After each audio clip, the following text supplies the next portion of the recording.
Cie, 2, 3. Dan sana sadanya, jangan lupa sebelum tonton video ko, tekan tombol subscribe dan aktifkan lonceng notifikasi supaya dan sana bisa menonton video-video terbaru dari kami. Komen serta share ke kawan-kawan ya.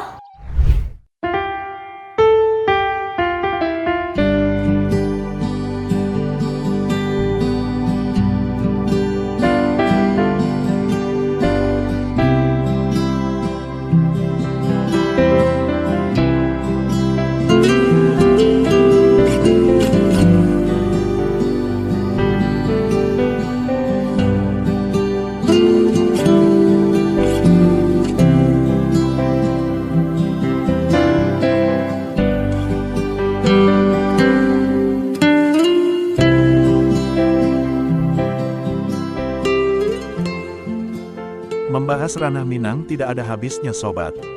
Kembali lagi bersama kami Kabar Rantau. Dalam video kali ini kami ajak kalian agar lebih mengenal Minang darat dan rantau.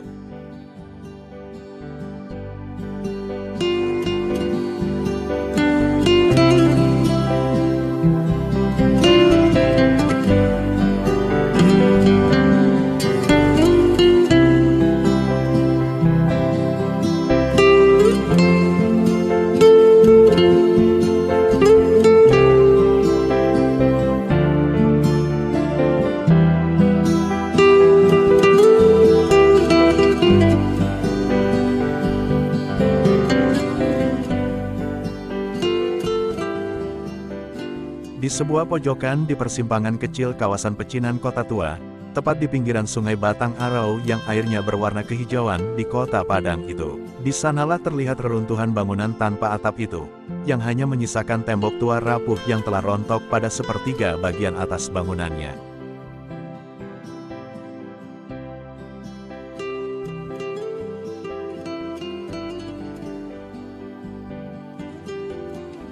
Kuat dugaan keruntuhan ini selain disebabkan oleh umurnya yang memang sudah tua, juga akibat dari gempa besar yang mengguncang Kota Padang di penghujung tahun 2009 yang lalu. Itulah salah satu bangunan di kawasan Kota Tua Padang yang terletak di kawasan Batang Arau Muarau di tepi pantai Kota Padang itu. Namun bukan berarti kondisi semua bangunan tua sama seperti bangunan ini. Banyak bangunan tua zaman kolonial yang masih berdiri utuh dan terawat.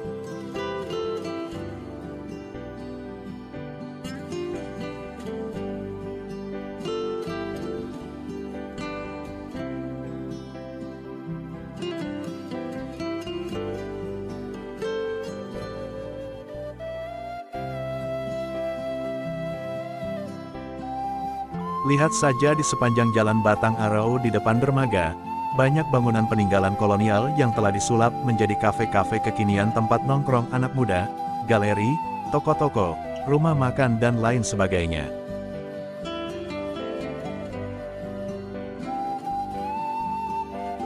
Beberapa di antaranya tetap berfungsi sebagai gudang penyimpanan sebagaimana fungsinya dahulu kala tanpa mengubah bentuk dan arsitektur aslinya.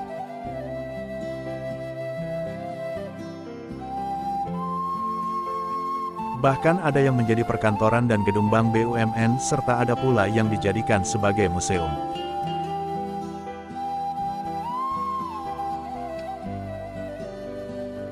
Keberadaan Kota Tua di daerah-daerah pinggiran muara sungai tempat berlabuhnya kapal-kapal feri yang bersandar menunggu penumpang atau bongkar muat bawaan menuju ke Pulau Mentawai dan pulau-pulau wisata kecil lainnya di pesisir barat Sumatera. Hal itu membawa kita pada suasana seolah-olah kembali ke masa silam, 100 hingga 200 tahun yang lalu.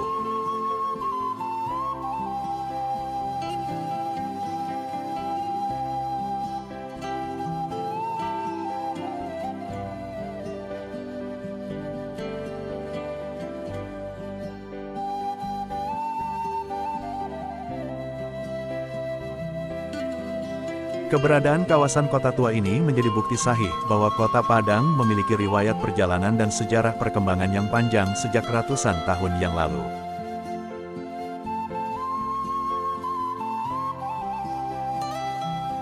Jika bicara tentang sejarah Kota Padang, maka tidak akan terlepas dari perannya sebagai kawasan rantau Minangkabau, yang berawal dari perkampungan nelayan di muara Batang Arau ini.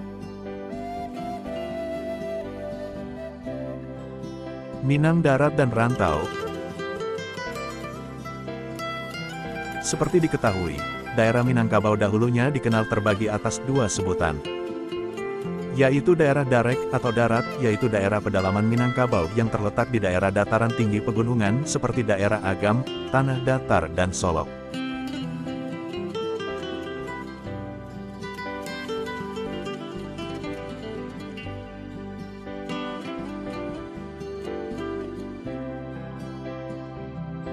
Sedangkan daerah rantau merupakan sebutan bagi kawasan yang terletak di daerah pesisir pantai seperti Pariaman dan Padang.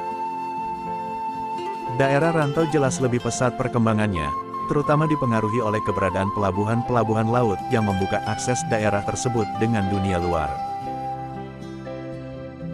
Darek, kawasan inti yang diyakini sebagai daerah asal suku Minang terdiri dari 3 luhak, luhak Tanah Datar, luhak Agam, dan luhak 50 kota.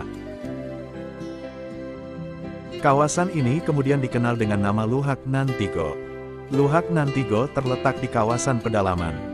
Dalam tradisi masyarakat Minang, ketiga kawasan yang berada di pedalaman ini dikenal dengan sebutan Darek atau yang berarti darat. Ketiga kawasan inilah yang kemudian menjadi inti atau pusat dari alam Minangkabau. Luhak Tanah Datar, Luhak Agam, dan Luhak 50 kota terletak di dataran tinggi yang membentang di Bukit Barisan.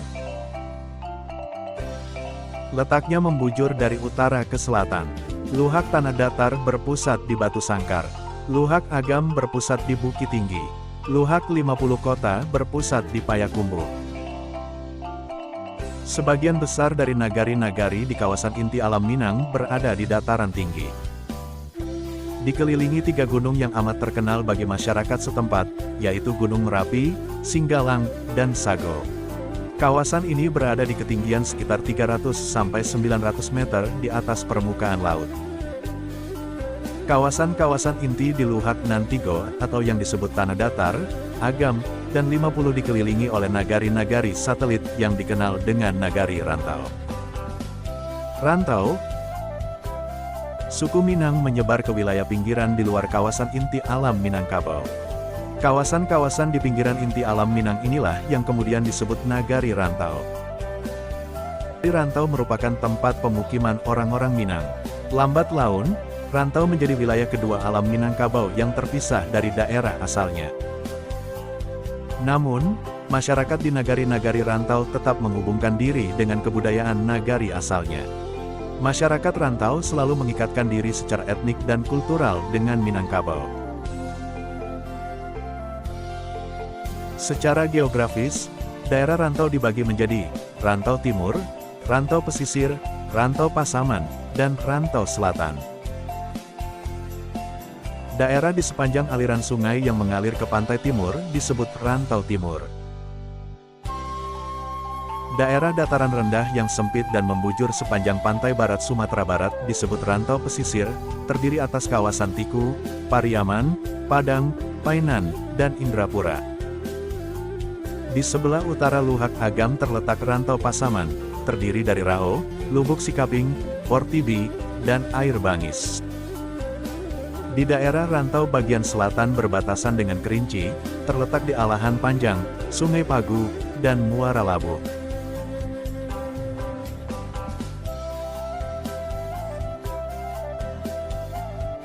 Pelabuhan-pelabuhan tradisional yang awalnya hanya sebagai pelabuhan nelayan, lambat laun berkembang menjadi bandar pelabuhan yang ramai setelah masuknya kapal-kapal asing yang hendak membeli rempah-rempah dari kawasan pedalaman sekaligus menjual barang dagangannya yang dibawa dari tanah Eropa nan jauh. Perkembangan kota Padang sebagai kota perdagangan semakin pesat tatkala Belanda di bawah bendera Verenigde Oostindische Compagnie atau disebut juga VOC bercokol dan membuat kantor dagang di sini. Keberadaan kantor dagang VOC yang menjalankan praktek monopoli perdagangan emas, rempah, kopi dan teh, di kawasan Minangkabau itulah yang pada akhirnya memicu terjadinya pergolakan dan pertentangan pertama antara VOC dan warga lokal. Hari itu tanggal 7 Agustus tahun 1669, terjadi penyerangan loji Belanda di Muara Padang oleh masyarakat Pauh dan Koto Tangah yang merasa terusik oleh praktik perdagangan yang tidak sehat oleh koloni Belanda. Hingga kini, Tanggal tersebut ditetapkan oleh pemerintah Kota Padang sebagai acuan penetapan hari jadi Kota Padang. Demikian sobat sedikit info dari kami tentang Minang Darat dan Rantau. Semoga menghibur dan menambah pengetahuan. Jangan lupa like, komen dan subscribe channel kami. Terima kasih.